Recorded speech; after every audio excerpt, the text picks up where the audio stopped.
Eres un estorbo, mamá. Mi hijo lo dijo sin levantar la mirada del teléfono, como si mis sentimientos fueran tan ligeros que ni siquiera merecían que él apartara los ojos de la pantalla. La palabra cayó entre nosotros como un golpe seco, casi frío, que me atravesó el pecho sin ruido, pero con filo. Me quedé quieta, de pie junto a la mesa. La luz de la tarde entraba por la ventana y caía sobre mis manos que de pronto parecieron más viejas, más cansadas, más solas. No respondí, solo asentí suavemente, como si aceptara una verdad que nunca fue mía. No más no estorbes, añadió él, haciendo un gesto impaciente con la mano, como quien aparta un mueble viejo del camino. Sentí la garganta cerrarse, pero mantuve el rostro sereno.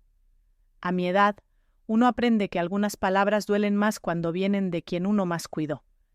Entonces vi algo en la mesa, un objeto pequeño, casi insignificante para cualquiera más, una llave antigua, de metal oscuro, con un pequeño número grabado. La había encontrado ese mismo día al revisar una caja de recuerdos que guardaba en mi closet. Mi hijo no sabía qué era. Nunca le importó preguntar. Pero al verla ahí, a unos centímetros de su desprecio, sentí algo moverse dentro de mí, algo que llevaba años dormido. Tomé la llave con delicadeza. Su peso frío me recorrió los dedos como una memoria olvidada. La guardé en el bolsillo de mi suéter sin que él lo notara. En ese momento, él soltó un suspiro molesto. De verdad, mamá, si no fuera por mí, no sé qué harías. Contigo todo es un problema.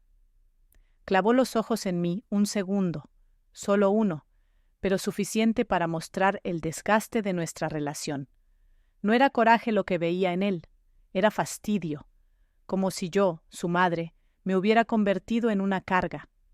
Me quedé mirándolo, no con enojo, no con lágrimas, con una claridad que no sentía desde hacía décadas. Mi hijo ya no me veía. No veía a la mujer que lo sostuvo de bebé, que vendió comida para pagarle la escuela, que cargó con todo para que él tuviera una vida diferente. Para él yo era un estorbo, un peso, un gasto, una sombra. Respiré hondo. Mis manos dejaron de temblar. Fui a la cocina con pasos lentos y abrí el cajón donde guardaba documentos viejos. A veces cuando una palabra te rompe, también te despierta. Entre papeles amarillentos y cartas guardadas, encontré un sobre tan antiguo que las esquinas ya estaban dobladas. Lo tomé, lo sentí, y supe que había llegado su momento. Mientras lo sostenía, escuché a mi hijo hablar desde la mesa. Ya deberías estar pensando en una residencia, mamá. Alguien tiene que cuidarte porque tú sola no puedes. Ahí fue donde la puerta dentro de mí se cerró con un clic silencioso. No grité, no discutí, no expliqué. Solo guardé el sobre junto a la llave. Ambos objetos, juntos, parecían pulsar como dos pequeños corazones despertando. Mi hijo siguió hablando sin mirarme. Si te fueras un tiempo, la casa estaría menos pesada. Piensa en los demás también. Yo me apoyé en la barra de la cocina. El aire se sentía más frío, más claro, más honesto. Había vivido tanto para él, que se me había olvidado vivir para mí. Cerré lentamente el cajón. Miré la llave en mi bolsillo. Miré el sobre viejo. Y de alguna forma supe que nada volvería a ser igual. Ese día, mientras mi hijo continuaba con sus quejas, yo sentí algo que no sentía desde hacía años. Una fuerza pequeña, tímida, pero firme, como un hilo de luz entrando por una grieta. No sabía exactamente qué haría, pero sabía que haría algo. Y mientras él seguía sin notar mi silencio decidido, yo pensé. Ese día tomé una decisión silenciosa que cambiaría todo, incluso su futuro. Mientras guardaba la llave antigua y el sobre en mi suéter, sentí un tirón en el pecho. No era tristeza, era memoria. Una memoria que llevaba décadas enterrada debajo de uniformes lavados, cuentas pagadas, madrugadas trabajando y silencios que se me volvieron costumbre. Me senté en la orilla de mi cama y abrí lentamente el sobre. Antes de ver su contenido, El olor a papel viejo me llevó directo al pasado, a mis 20 años, a mis manos jóvenes, a mis primeros pasos en una ciudad que no conocía. Llegué al Valle de México con una maleta prestada y un sueño muy sencillo: sobrevivir. No tenía familia, no tenía dinero, pero tenía una terquedad que siempre me salvó. Dormí los primeros meses en un cuarto diminuto encima de una panadería. El techo goteaba cuando llovía, y las ventanas temblaban con cada camión que pasaba. Pero nunca me quejé. Era lo más cercano que había tenido a un hogar. Un día, mientras barría la banqueta como favor al dueño, un hombre elegante se detuvo frente a mí. Traje gris, portafolio negro, mirada seria. ¿Tú eres la muchacha nueva? Sí, señor. Dicen que trabajas bien. ¿Buscas algo fijo? Ese hombre era el licenciado Aldama. Comencé llevando archivos en su pequeño despacho contable. El primer día no entendía nada: papeles, sellos, libros, leyes. Pero tenía buena memoria y cada vez que algo no me salía, lo repetía hasta lograrlo. A la segunda semana, una de las secretarias me dijo: «Si sigues así, pronto te van a ofrecer puesto». No tardó ni un mes. Un viernes, después de cerrar, el licenciado me llamó a su oficina. «Tienes cabeza y disciplina, María.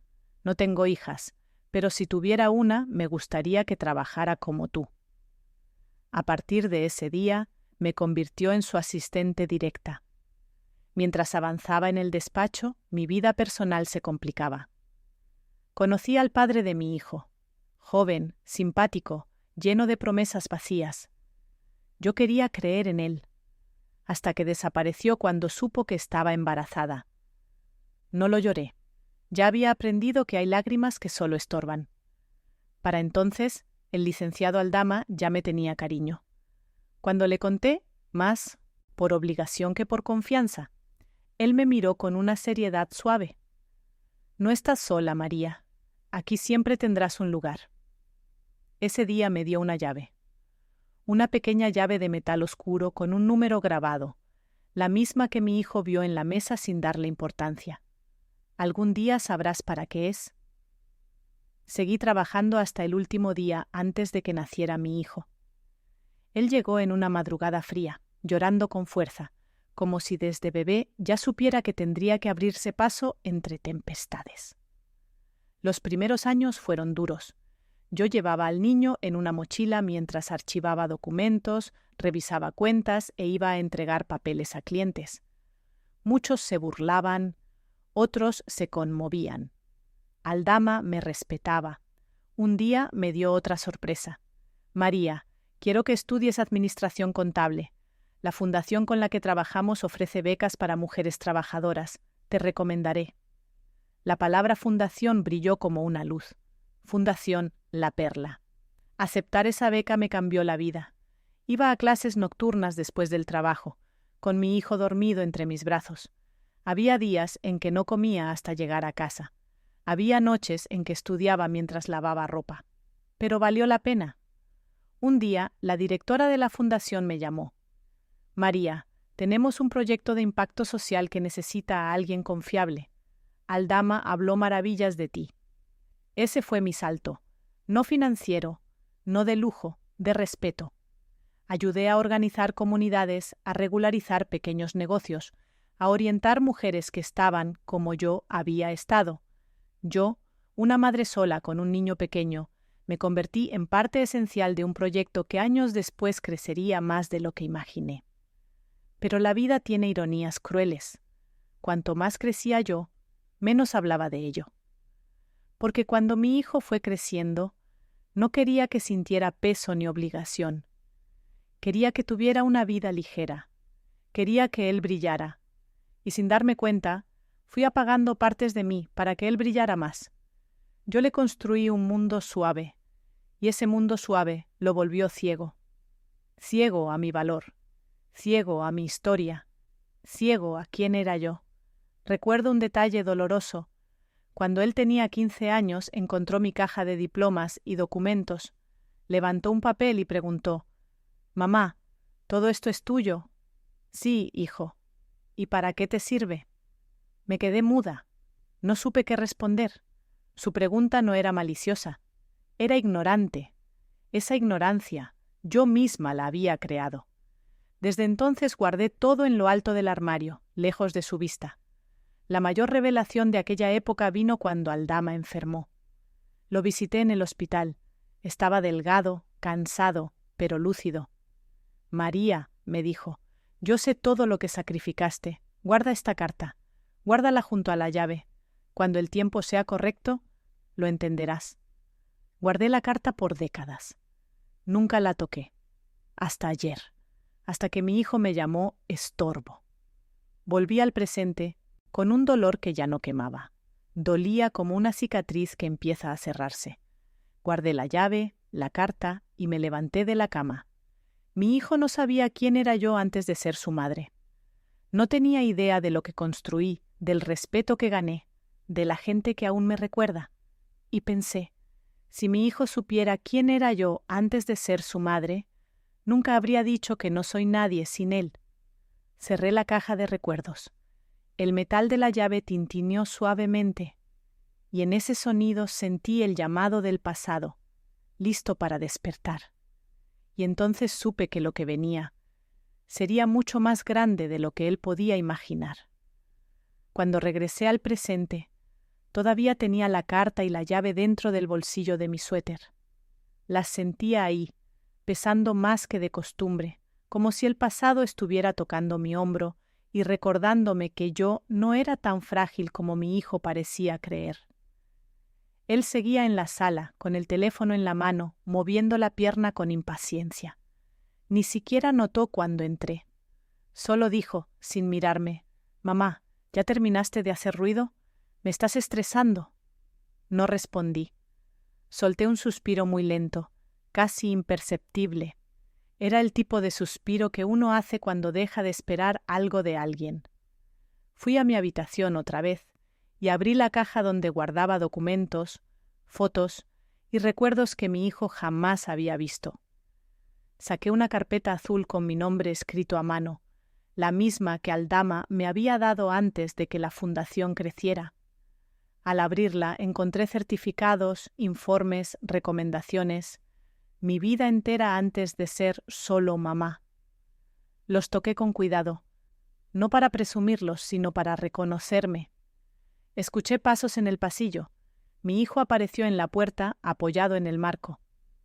«Mamá, ¿qué es todo eso? Nunca te había visto con papeles tan formales». «Trabajo antiguo», respondí sin levantar la voz. Él frunció el ceño. «¿Trabajo antiguo? ¿Tú? ¿Desde cuándo?» «Qué curioso. Tantos años lo protegí de mis luchas y ahora esas mismas luchas le parecían imposibles». «No te preocupes por eso», dije, y no mentía. Ya no era su asunto. Él dio un paso hacia adentro. «Es que, no sé, últimamente te noto rara, como si, no sé, estuvieras escondiendo algo». «Estoy recordando». Esa frase lo inquietó. Podía verlo en su mandíbula apretada. «Mamá, no me gusta cómo suena eso». «Lo sé». En vez de discutir, regresé a la sala. Tomé mi bolso y metí la carpeta azul, la carta y la llave. Todo encajó como si el destino lo hubiera organizado así desde el principio. Me senté frente a la ventana. El cielo estaba nublado, pero había una claridad suave, como si la luz quisiera colarse a la fuerza entre las nubes. Ahí, con mis manos sobre el bolso, tomé la decisión que llevaba años posponiendo. «Ya es hora», murmuré. Y al decirlo, sentí que algo dentro de mí se enderezaba. Marqué un número que había memorizado hace años, aunque nunca lo había usado. El tono sonó 3 veces. «Bueno». La voz masculina era grave, conocida, firme. «Licenciado Ortega, soy María». Hubo silencio, luego un suspiro que sonó a sonrisa. «María, pensé que nunca llamarías. Aldama siempre dijo que tú vendrías cuando estuvieras lista». «Estoy lista». «¿Quieres que vaya a tu casa?» «Sí, hoy». «En 1 hora estoy ahí». Colgué despacio. Mi hijo me miró desde la cocina, confundido. «¿Con quién hablaste? ¿Quién es ese licenciado?» «Alguien que conoce mi historia». La frase lo dejó paralizado un segundo. Me observó como si de pronto no supiera quién era la mujer sentada frente a él. Mamá, qué historia. Nunca dijiste nada de abogados ni gente importante. Porque nunca preguntaste. No hubo gritos, no hubo reproches. Yo simplemente me levanté, fui a mi closet y saqué una maleta pequeña. La dejé sobre la cama y comencé a guardar algunas cosas. Ropa básica, documentos, un suéter viejo que siempre me acompañó en los días difíciles. Mi hijo entró agitado. Mamá, ¿por qué guardas cosas? ¿Te vas? ¿Hice algo? No volteé a verlo. Doblaba ropa con calma. Estoy organizando mi vida. ¿Tu vida? ¿Y yo qué? Tu vida es tuya, hijo, la mía también. Él se quedó mudo. Y en ese silencio pude ver algo nuevo. No enojo, sino miedo. No al abandono, sino a perder el control que creyó tener sobre mí. Bajé la maleta y la coloqué junto al sofá. La llave dentro de mi bolso chocó contra la carpeta y el sonido metálico llenó la sala como un presagio. Mi hijo dio un paso hacia atrás. ¿Qué significa todo esto? ¿A dónde vas? ¿Por qué estás así? Me giré hacia él. Porque antes de ser tu madre, yo ya era María. Sus labios temblaron, como si nunca hubiera pensado en mí más allá del título que llevaba encima. ¿Y ahora qué vas a hacer? Lo que debía hacer desde hace tiempo. Toqué la llave a través de la tela del bolso. Sentí su contorno frío, firme, inevitable. Alguien llamó a la puerta. 3 golpes seguros, reconocibles. Mi hijo se sobresaltó. ¿Quién es ahora? Alguien que viene por mí, respondí. Y mientras él abría la puerta con manos temblorosas, yo pensé. En silencio, puse todas las piezas sobre la mesa. Y por primera vez en años, el siguiente movimiento sería mío. Cuando el licenciado Ortega entró a la casa, mi hijo dio un paso atrás, como si un extraño hubiera invadido su territorio. Pero no era un extraño. Era alguien que me conocía desde antes de que yo misma me llamara mamá. Su presencia llenó la sala de un silencio distinto, un silencio que anunciaba que algo grande estaba a punto de revelarse. «Buenas tardes, María», dijo él, con un respeto que mi hijo jamás me había visto recibir. «Buenas tardes, licenciado». Mi hijo parpadeó varias veces. «Mamá». «¿Por qué él te habla así? ¿Quién es este señor?» Ortega lo miró con calma. «Fui colega y amigo del licenciado Aldama, y su madre fue mucho más que una empleada en nuestro despacho». Mi hijo se tensó. Era evidente que no entendía nada. Ortega colocó un portafolio sobre la mesa. Estaba desgastado, pero llevaba el sello de la Fundación La Perla. Ese solo detalle hizo que algo dentro de mí despertara con una fuerza antigua. Mi hijo frunció el ceño. ¿Y eso qué es? ¿Por qué trae documentos de una fundación? Porque pertenecen a tu madre, respondió Ortega. Las palabras quedaron flotando en el aire. Mi hijo se puso pálido. ¿A mi mamá? ¿Desde cuándo? Desde mucho antes de que tú nacieras. Me senté despacio. Mientras Ortega abría el portafolio, mi mente volvió a una conversación lejana, casi olvidada. Tenía yo 20 y tantos, con mi hijo dormido en brazos, cuando la directora de la fundación me dijo: «Este proyecto necesita mujeres como tú, María, mujeres que saben sobrevivir y cuidar al mismo tiempo». Esa frase me acompañó toda la vida, pero nunca la compartí con mi hijo. Ortega sacó los papeles y empezó a organizarlos sobre la mesa. «Estos son los registros de los proyectos que coordinaste, María, los informes que tú misma firmaste y la carta que Aldama dejó para ti». Mi hijo abrió los ojos como si eso fuera imposible. ¿Mi mamá coordinó proyectos? Mamá, ¿de qué hablan? ¿Por qué nunca dijiste nada? Yo lo miré con serenidad. Porque nunca preguntaste. Mientras él procesaba eso, un sobre amarillo cayó de entre los documentos. Era un aviso del banco, no mío, de él. Lo levanté. Mi hijo se puso rígido. Mamá, no veas eso, no es nada importante, pero sus manos temblaban. Abrí el sobre, La sangre se me enfrió, no por miedo, sino por claridad. Aviso de atraso, crédito personal, tercer recordatorio, riesgo de embargo. Me quedé en silencio. Mi hijo tragó saliva. Mamá, iba a resolverlo. Solo dame tiempo. ¿Tiempo para qué, hijo? Él no supo responder. La segunda revelación llegó casi al instante. Ortega colocó otro documento sobre la mesa, una autorización de transferencia firmada con la letra de mi hijo. Pero el nombre de la receptora no era la mía, era el de su pareja. Recordé, de golpe, un momento del pasado, ella burlándose de mi blusa antigua, ella diciendo, ya no estás en edad para opinar, ella insistiendo en que yo debía buscar una casa de retiro tranquila. En ese instante entendí algo que había ignorado por demasiado tiempo. Mi hijo no era cruel por sí mismo, era débil, era manipulable, era dependiente emocionalmente de alguien que lo estaba hundiendo. ¿Por qué firmaste esto, hijo? Mi voz salió baja, pero firme. Él bajó la mirada. Es que ella me dijo que era temporal, que su negocio necesitaba apoyo, que era lo mejor para los dos. ¿Y tú le diste tu dinero o el mío? Él abrió la boca, la cerró, se frotó el rostro.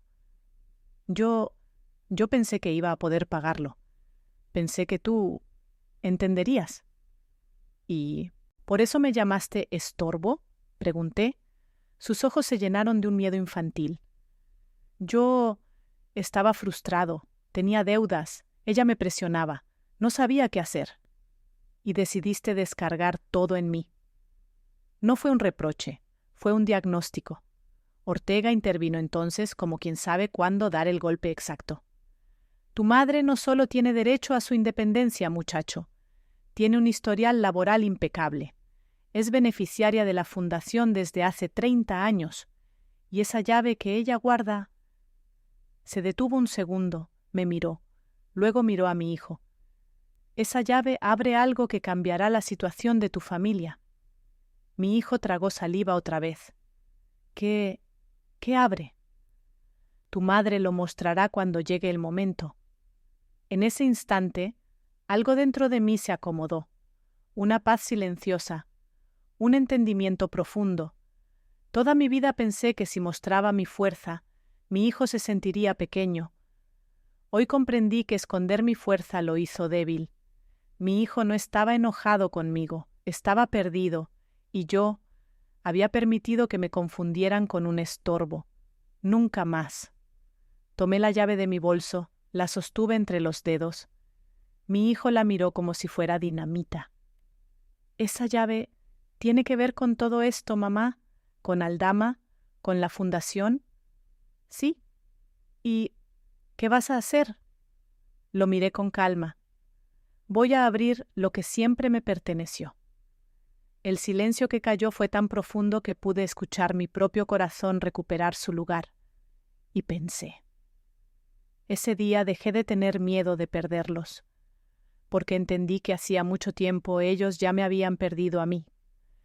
El ambiente en la sala cambió después de que el licenciado Ortega reveló la mitad de lo que sabía. No había gritos, ni drama exagerado, solo una tensión espesa, como si las paredes mismas estuvieran conteniendo la respiración. Mi hijo se quedó sentado en la orilla del sofá, con las manos entrelazadas y la mirada perdida. Nunca lo había visto así, vulnerable, desorientado, sin la soberbia que tantas veces usó como escudo. Yo, en cambio, sentía una claridad nueva. No era venganza, era dirección. María, dijo Ortega con voz firme, tenemos mucho que revisar. ¿Puedo ver tus documentos? Saqué la carpeta azul del bolso. Él la tomó con cuidado como si cargara algo valioso. Mi hijo seguía mirando, mudo, tratando de entender qué parte de mi vida había estado ignorando por tanto tiempo. El licenciado hojeó las hojas lentamente. Estos informes, estos registros, ¿tienes idea de cuánto valen hoy? Para mí siempre valieron, respondí. Mi hijo levantó la vista, alarmado. ¿Valen dinero? Valen respeto, dije antes de que Ortega hablara, pero él añadió, Y sí, también valen dinero, mucho más del que imaginas. El rostro de mi hijo se descompuso, pero no por ambición, por culpa. Mientras Ortega continuaba revisando, me acerqué a la ventana. Afuera pasaban carros, niños jugando, vendedores gritando. La vida seguía, sin imaginar lo que se movía dentro de aquella casa. Esa sensación de insignificancia, mezclada con un nuevo poder interno, me recordó un día de mi juventud, cuando recibí mi primer pago en la fundación. Comí pan duro y frijoles, pero esa noche me sentí rica por primera vez en mi vida. Rica no por dinero, rica por valor. Ese valor estaba regresando.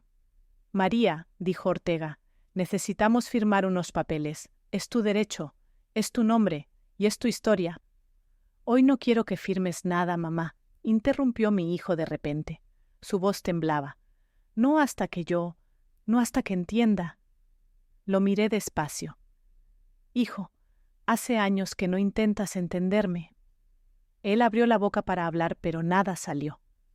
Durante años te di todo, y nunca te pedí que me aplaudieras, solo que me miraras. Mis palabras no eran un reclamo, eran un hecho. Bajé por mi maleta y la dejé junto al sofá. No estaba llena, pero tenía lo esencial: mis documentos, ropa suficiente, un suéter que siempre me acompañó en los días difíciles. Mi hijo la miró como si fuera una bomba a punto de estallar. Mamá, ¿te vas? Voy a donde necesito estar. ¿Con él? Señaló a Ortega. No, conmigo. Esa respuesta cayó sobre él como una verdad que nunca había considerado. Ortega revisó su reloj. Tenemos cita en la oficina central de la Fundación a las 6. Quieren verte, María. Han estado esperándolo desde que Aldama falleció. Mi hijo tragó saliva. ¿La Fundación quiere ver a mi mamá? Claro que sí, dijo Ortega. Fue parte esencial de su crecimiento. De hecho, se detuvo, miró la llave en mi mano. Creo que va siendo hora de usar eso. Mi hijo dio un paso hacia atrás. Esa llave, ¿qué abre? Respondí. Mi futuro. Mientras guardaba la llave en mi bolso, recuerdo un momento que me dolió más que cualquier humillación reciente. Mi hijo diciéndome, años atrás, que yo no servía para nada, porque no entendía sus trabajos ni sus pagos digitales. Esa frase se quedó siendo una herida pequeña, constante. No porque él quisiera lastimarme, sino porque esa era la imagen que yo misma proyecté al entregarle todo. Hoy era diferente. Hoy me veía, por primera vez, me veía. ¿Y si te me vas para siempre? Preguntó él casi en susurro. No se trata de irme o quedarme, se trata de vivir. Se acercó un poco. Mamá, no sabía nada de ti, no sabía quién eras. Y aún así te atreviste a decir que yo era un estorbo. Los ojos se le llenaron de lágrimas. Se secó una con torpeza. No quiero perderte. No me vas a perder, dije. Lo que vas a perder es la costumbre de verme como un mueble. Tomé mi abrigo. Ortega ya estaba listo, portafolio en mano. ¿Nos vamos, María? Sí. Di unos pasos y me detuve frente a mi hijo. Quiero que recuerdes algo, hijo. El amor no es obediencia. El amor no es control. El amor no es que yo me quede donde me duele para que tú te sientas cómodo. Él bajó la cabeza. Mamá, perdón. No es el día para perdones, es el día para verdades. Salí de la casa con una calma que no sentía desde hacía años. El aire afuera olía a cambio, a decisión, a libertad. Y mientras el licenciado Ortega abría la puerta de su auto para mí, pensé, mi hijo aún creía que tenía poder sobre mí, y no sabía que, en realidad, era él quien estaba a punto de perderlo todo. La ciudad parecía más ruidosa que de costumbre cuando el licenciado Ortega y yo llegamos al edificio central de la Fundación La Perla. El tráfico, los claxonazos, la gente caminando rápido. Todo contrastaba con mi silencio interno, un silencio que ya no era tristeza, sino certeza. Mi hijo nos había seguido en su carro, no porque quisiera controlarme, por primera vez no era eso, sino porque no entendía qué estaba pasando. Me miraba desde el retrovisor como quien ve a un desconocido. Cuando entré en el edificio, 2 personas en recepción se levantaron de inmediato. ¿Usted es María? Sí. Bienvenida. La estaban esperando. Mi hijo se quedó congelado detrás de mí. Nunca me había visto recibir un saludo así. Nos guiaron a una sala amplia, con paredes de vidrio y una mesa de madera pulida. Había diplomas, fotografías de proyectos comunitarios, placas de reconocimiento. En varias de ellas, mi nombre aparecía. Mi hijo se acercó a una. «¿Mamá? ¿Eres tú? ¿Tú hiciste esto?» «Sí». Se llevó la mano a la boca. «Pero, ¿por qué nunca lo dijiste?» «Porque nunca lo preguntaste». La directora actual de la fundación entró en ese momento, una mujer de cabello blanco elegante y ojos firmes. «María». Me abrazó como si abrazara a alguien que ha vuelto a casa después de años. «Qué gusto verte». Mi hijo abrió los ojos como si hubiera visto un fantasma. «¿Usted conoce a mi mamá?» «Claro que sí. Tu madre fue una de las piezas clave del proyecto durante sus primeros años. Sin ella esto no existiría como lo ves ahora». Mi hijo buscó una silla. Parecía que las piernas ya no le sostenían. Nos sentamos. Ortega abrió su portafolio. La directora sacó un pequeño estuche de madera oscura. «María», dijo, «creo que ha llegado el momento». Empujó el estuche hacia mí. Mi hijo lo vio como si contuviera una sentencia. «Ábrelo». Lo hice con manos firmes. Dentro había un llavero de metal con un número grabado, el mismo número de mi llave antigua. Mi hijo tragó saliva. «Esa llave que guardas», dijo la directora, «abre algo que siempre fue tuyo». «¿Qué cosa?», preguntó él, casi en un susurro.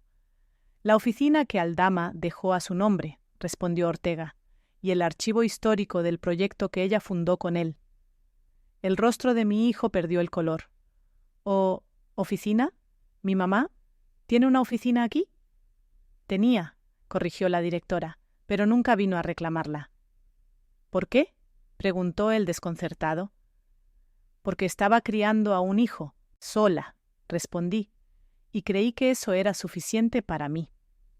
La directora colocó otro documento sobre la mesa, una escritura con mi nombre. «Además, María, esto también te corresponde. Aldama quiso asegurarte un lugar en la fundación.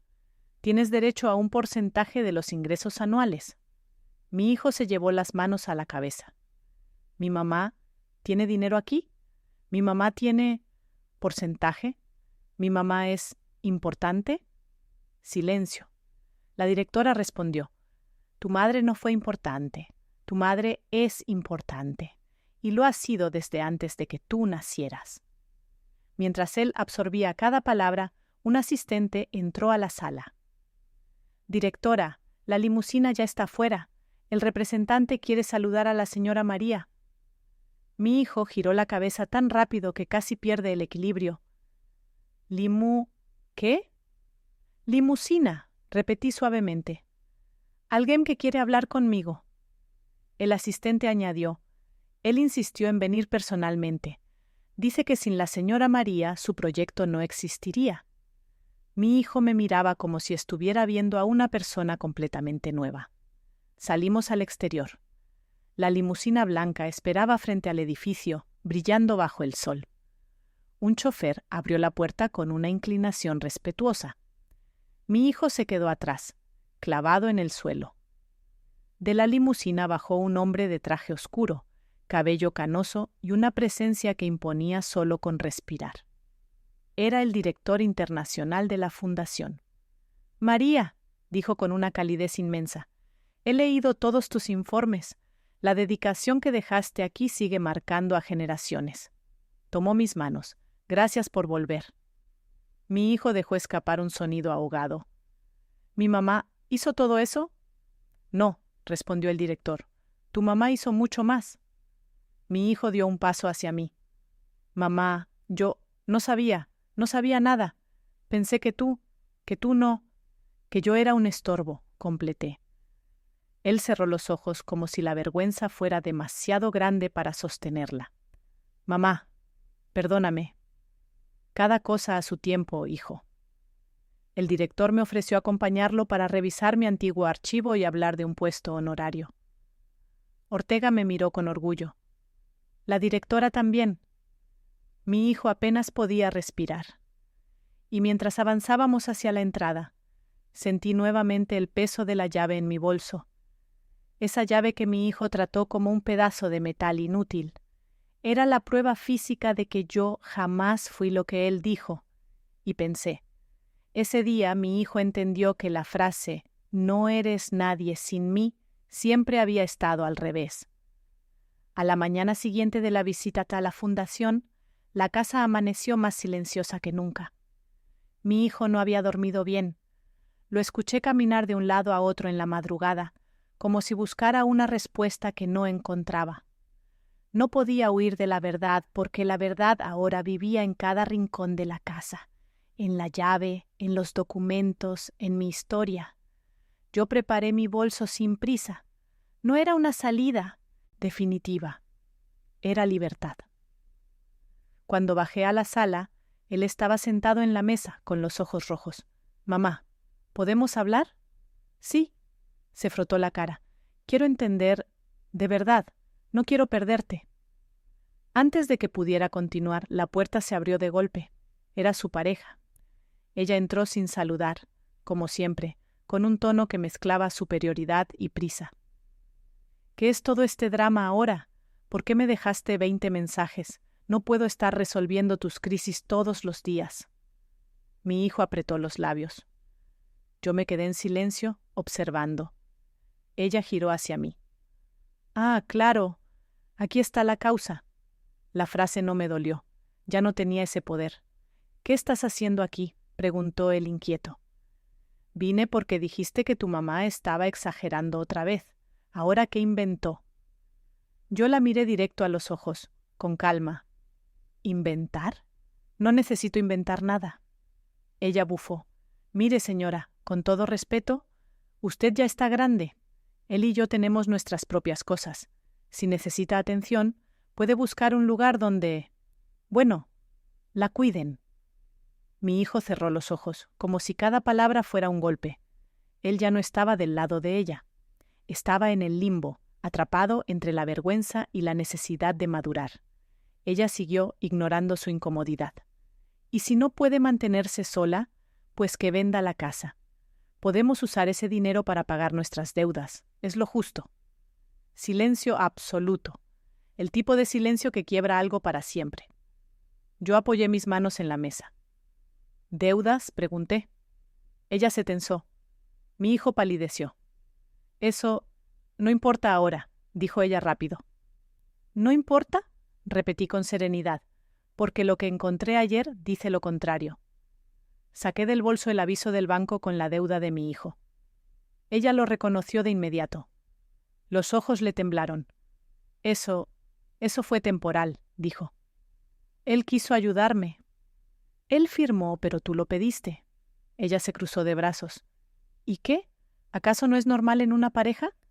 Engañarlo no es normal. Mis palabras fueron un cuchillo suave.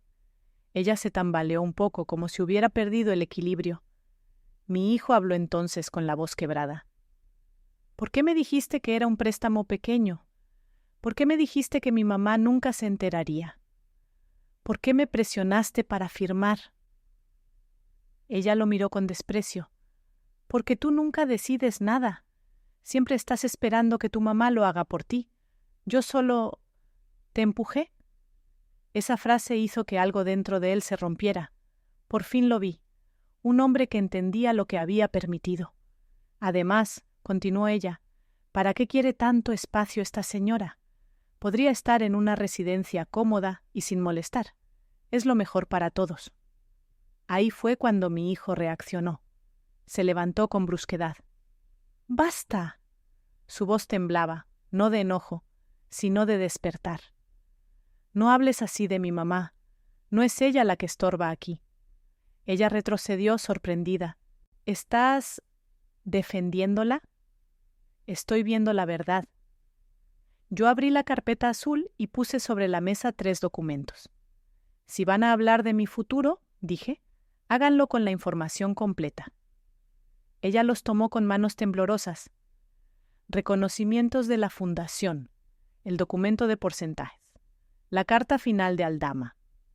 Ella leyó en silencio. Su rostro cambió. El color desapareció completamente.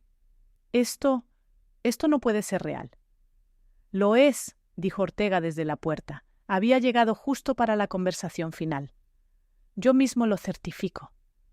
Mi hijo se giró hacia mí, con lágrimas silenciosas. Mamá, todo este tiempo, yo te traté como si no fueras nadie. No necesito que me reconozcas, respondí. Necesito que te reconozcas tú. La pareja de mi hijo explotó. Esto es ridículo. Si ella tiene dinero, entonces puede ayudarnos. No puede abandonarnos ahora. Yo la miré, calmada. ¿Ayudarlos? No. Lo único que puedo hacer es dejar de sostener a quien me hunde. Ella quedó muda. Ortega añadió, legalmente, María puede tomar decisiones sin ustedes. Incluso elegir dónde vivir, cómo manejar su patrimonio y a quién incluir o excluir de sus documentos. Ella se puso blanca. ¿Excluir? Sí, respondí con suavidad. Mi hijo se llevó las manos al rostro. Mamá, no quiero perderte. Quiero arreglar lo que hice. Quiero ser mejor. Solo, no me dejes. Lo miré con ternura triste. Yo no me voy porque no te quiera. Me voy porque por fin me quiero yo. Su pareja dio un paso adelante. Esto no se va a quedar así. Sí, se va a quedar así, dijo mi hijo, porque tú ya no vas a decidir por mí. Y esa fue la verdadera revelación. No que yo recuperara mi poder, sino que él recuperara el suyo. Respiré hondo, me levanté, tomé mi bolso. Hoy no termina nada, dije. Hoy empieza lo que debió empezar hace años. La pareja intentó hablar, pero se quedó sin voz. Ortega abrió la puerta para mí. Mi hijo, llorando, murmuró, «Mamá, ¿me vas a perdonar?» Eso depende de lo que hagas después de hoy. Salí de la casa con pasos firmes y pensé. Al salir de ese lugar no sentí victoria. Sentí algo más poderoso. Por fin había puesto mi dignidad por encima del miedo. La primera mañana lejos de mi casa amaneció con un silencio distinto. Era un silencio liviano, limpio, sin la sombra de una obligación dolorosa. Me desperté en el pequeño departamento temporal que la fundación me había ofrecido mientras revisábamos mis documentos. La luz entraba tibia por la ventana, iluminando las plantas que alguien había dejado ahí, como si supieran que yo necesitaba un poco de vida nueva. Me preparé un té. No había prisa, no había voces que me apuraran, no había que reclamar, ni discutir, ni justificar nada. Por primera vez en muchos años, estaba sola sin sentirme sola. A media mañana toqué la llave antigua en mi bolsillo. Esa llave que por tanto tiempo fue un recuerdo dormido, hoy era símbolo de un regreso. La fundación me había mostrado la oficina que Aldama dejó a mi nombre. Con la madera gastada, las fotos viejas y un escritorio que todavía guardaba mi nombre escrito en una etiqueta amarilla. Ortega me acompañó ese día. María, dijo con una sonrisa tranquila, este lugar siempre te perteneció. Solo estabas esperando el momento de volver. Me quedé frente a la puerta un muy largo rato. No lloré, no temblé.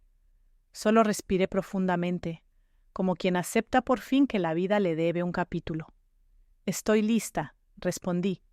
Y lo estaba. Los siguientes días fueron una mezcla de papeles, memoria y libertad. La directora de la fundación me ofreció un puesto honorario como asesora, algo que no requería horas pesadas, pero sí experiencia. Mi experiencia, la que yo misma había intentado esconder bajo años de sacrificio maternal. Queremos que vuelvas a hacer lo que hacías mejor, me dijo. Guiar, acompañar, construir. Acepté. No por el dinero, por el reconocimiento, por la dignidad de recuperar algo que nunca debía abandonar, mi identidad. Mientras mi vida se reacomodaba, la de mi hijo también se movía. pero en otra dirección. Los primeros días me enviaba mensajes largos, desesperados, pidiendo perdón, luego mensajes más cortos, más reflexivos, después mails, contándome que había empezado terapia, que había cortado relación con su pareja, que por primera vez estaba revisando sus propias decisiones sin culpar a nadie. «Estoy intentando ser alguien que merezca ser tu hijo», escribió un día. No respondí de inmediato, no por orgullo, por respeto a su proceso, porque las transformaciones verdaderas necesitan silencio. Un sábado por la tarde, él apareció en la entrada de la fundación. Traía flores sencillas en la mano, nada ostentoso. Me vio desde lejos y no se atrevió a acercarse hasta que yo asentí. «Mamá». Su voz era más baja, más humana, menos rota. «Estoy aprendiendo. No sé si lo voy a lograr rápido, pero quiero que sepas que ya no soy el mismo». «Lo sé. ¿Puedo acompañarte hoy?» «Puedes caminar conmigo», dije. «Pero donde voy por mí». Él sonrió con humildad, y eso ya era un comienzo. El verdadero cierre con su pareja fue inevitable. Ella intentó llamarme, amenazarme, manipularme, pero no había nada que pudiera exigir. Los documentos que Ortega presentó mostraban claramente las transferencias indebidas y las presiones que ella ejerció sobre él. Legalmente, tuvo que devolver parte del dinero. Socialmente, perdió el control que creía tener. Moralmente, perdió algo más importante, el poder de tocar mi vida. Mi hijo, por su parte, asumió su responsabilidad sin excusas. Vendió su coche para pagar sus deudas. Buscó un trabajo más estable. Y lo más difícil de todo, se vio al espejo sin mentiras. Eso ya era un castigo y una reparación al mismo tiempo. Yo encontré un pequeño departamento cerca de la fundación. 2 cuartos, una ventana grande, una mesa de madera clara donde cada mañana escribía mis pensamientos. Decoré el lugar con calma. Una planta en la ventana, una foto mía joven sosteniendo a mi hijo bebé, y en el centro de la sala, la llave antigua colgada en un marco. Era un recordatorio silencioso de que nada de lo que construí fue en vano. Con el paso de los días, mi rutina se volvió un ritual de paz. Caminar por la mañana. Revisar documentos en la fundación. Tomar un café con Ortega, que más que abogado, se volvió un viejo amigo recuperado. Visitar proyectos con mujeres que me recordaban a la que yo fui. Un día, una joven me dijo: «Usted habla como alguien que ya lo perdió todo y lo recuperó mejor». Me reí despacio. «No lo perdí todo», respondí. «Me perdí a mí misma, pero ya me encontré». A veces mi hijo me visitaba, sin demandas, sin expectativas, solo para estar. Traía fruta o pan o simplemente silencio, un silencio mucho más bonito que el de antes. Un silencio que decía: «Estoy aquí porque quiero, no porque necesito algo». Ya no me veía como estorbo. Ahora me veía como mujer, como persona, como madre, pero no como sombra. La tarde en que me entregaron oficialmente el puesto honorario, hubo una pequeña ceremonia íntima. Un par de colegas antiguos, la directora, Ortega y mi hijo. Cuando dijeron mi nombre, él se puso de pie. «Mamá, estoy orgulloso de ti». Yo respiré hondo. Ese momento no era suyo, era mío. Pero verlo ahí, reconstruido a medias, intentando ser mejor, me dio paz. Después de la ceremonia, fui al balcón del edificio. El cielo estaba naranja, tibio, en calma. Apoyé las manos en la baranda y dejé que el viento me tocara el rostro. No pensé en rencor, no pensé en pérdidas. Pensé en comienzos que una mujer de mi edad también merece. Y entonces, mirando la ciudad desde arriba, dije en voz baja, y por primera vez en muchos años, no brindé por mis hijos ni por mi pasado, brindé por mí. Y supe, en lo más profundo de mi alma, que ese era el verdadero legado.